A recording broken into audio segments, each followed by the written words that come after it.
तो नमस्कार, hi guys, आप देख सकते हो आज मैं कोल्हापुर डिस्ट्रिक्ट में जो पन्हाळगड बोल के एक किल्ला आहे, मी तिथे गेलो होतो आणि त्या किल्ल्याला 3 दरवाजे आहेत. तर बघा, ते 3 दरवाजे 1547 ते 48 दरम्यान त्या दरवाजाचं बांधकाम झालेलं आहे. शिवाजी महाराजाच्या किल्ल्याचं. आणि मी तुम्हाला सांगतो मित्रांनो की खूप असं मजबूत आता पण काम आहे तिथलं दगडी. तर बघा तुम्ही, तिथून मोटरसायकली खाली जातात. खाली काही गावं असतात छोटे मोठे, मोटरसायकल आणि मारुती उद्योगची आल्टो 800 जुनी तेवढी जाते, बाकी मोटरसायकल जातात येतात. तर बघ किती छान प्रकारे रचना आहे त्या दरवाजाची.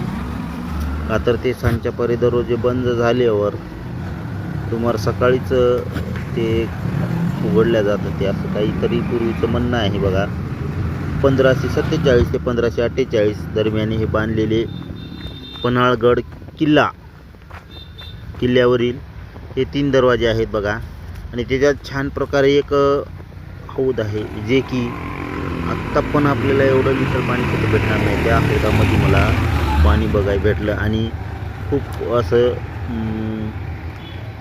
दगडी बांधकाम छान प्रकारे आहे 3 दरवाजाचं. तर मी जाताना एक व्हिडिओ बनवला, पण मोटरसायकल जात येत होते आणि तिथून इकडे खाली गेल्यावर खालून वरी आलो. तर बघा तुम्ही, खूपच छान प्रकारे एक आल्टो 800 पण जुनी आली होती, ती तेवढीच जाती. का तर रस्ता छोटा आहे, त्याच्या व्यतिरिक्त मोटरसायकल आणि ही कार एवढीच जाते.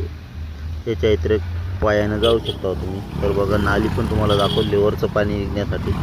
खूप हुशार पूर्वीचे बांधकाम वगैरे करणारे जे काही गवंडी होते, खूप हुशार होते बघा.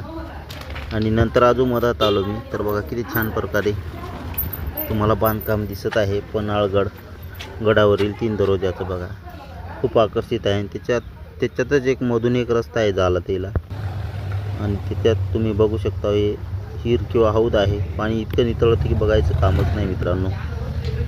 तर आम्ही रात्री पेठशिवनीवरून निघालतो आहोत. ज्योतिबागड केल्यानंतर पन्हाळगड केला आणि पन्हाळगडून आज श्री क्षेत्र बाळूमामा देवस्थान आदमापूर इथे मुक्काम आहे. आणि उद्या अमावस्याचं दर्शन वगैरे घेऊन आम्ही परतीचा प्रवास करणार आहेत. तर बघा तुम्ही किती छान प्रकारे हे 3 दरवाजे आहेत पन्हाळगडावरील.